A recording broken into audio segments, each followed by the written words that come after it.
Shalom Bapak Ibu Saudara yang dikasihi Tuhan. Haleluya. Kita bersyukur kita sudah memasuki tanggal 15 Agustus 2025 hari Jumat. Kita sudah melewati pertengahan minggu. Kita bersyukur tentunya untuk pemeliharaan Tuhan atas hidup kita semua. Dan sebelum kita beristirahat, kembali ada baiknya kita memenuhi hati dan pikiran kita dengan firman Tuhan yang selalu meneguhkan, menguatkan kita senantiasa. Dan hari ini renungan firman Tuhan saya beri judul Kasih sebagai kunci kebahagiaan keluarga.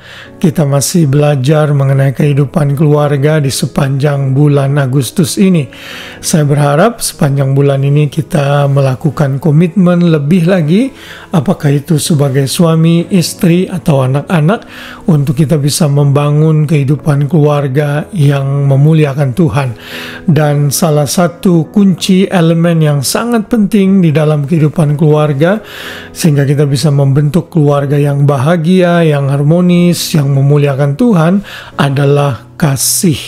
Kita akan membaca dalam ayat hafalan kita dalam 1 Korintus 13 ayat 13 yang berbunyi demikian.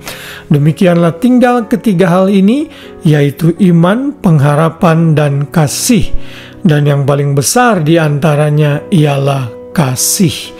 Pasal 1 Korintus 13 adalah pasal yang sangat menentukan dan sangat penting untuk kita bisa mengerti di dalam kehidupan anak-anak Tuhan, yaitu mengenai kasih. Saya berharap Bapak Ibu Saudara bisa membaca seluruh pasal 1 Korintus 13 ini sehingga kita bisa mengerti bagaimana kita bisa menerapkan kasih di dalam kehidupan rumah tangga kita. Di dalam ayat ini Tuhan menegaskan bahwa kasih adalah komponen yang terpenting dan terbesar daripada elemen-elemen yang lain. Di surga nanti kita tidak perlu beriman dan berharap kepada Tuhan, karena kita tahu di surga nanti iman dan pengharapan kita akan disempurnakan. Tetapi nanti pada saat kita berada di surga, kita akan mengasihi dengan sempurna dan kita akan bisa mengasihi dengan kasih Tuhan yang luar biasa di dalam kehidupan kita. Karena itu setiap anak-anak Tuhan harus belajar hidup mengasihi, terutama dalam kehidupan keluarga. Tentunya kasih yang dimaksud di sini adalah kasih agape, kasih yang melengkapi ketiga unsur elemen kasih yang lain. Kita tahu dalam bahasa Yunani ada kasih storge, yaitu kasih hubungan keluarga, lalu ada kasih filia, kasih sesama teman atau sahabat, dan kasih eros, yaitu kasih hawa nafsu yang membuat suami dan istri bisa melakukan hubungan intim dan melahirkan keturunan-keturunan ilahi. Namun ketiga kasih itu harus dibalut dengan kasih agape, kasih yang walaupun.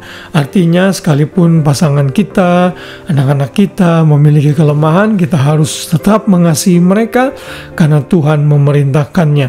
Dan kalau kita membaca kasih di dalam 1 Korintus 13 ini, mulai dari ayat yang keempat misalnya, kasih itu sabar, murah hati, dan sebagainya, di dalam bahasa Yunani itu dituliskan dalam bentuk verb atau kata kerja.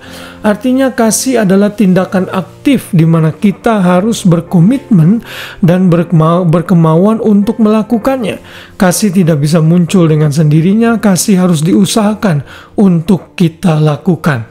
Bila saudara suami, perintah mengasihi istri itu harus dibalut dengan kasih agape, karena kasih seorang maksud saya istri itu tidak sempurna. Istri juga banyak kekurangan, namun suami harus tetap mengasihi.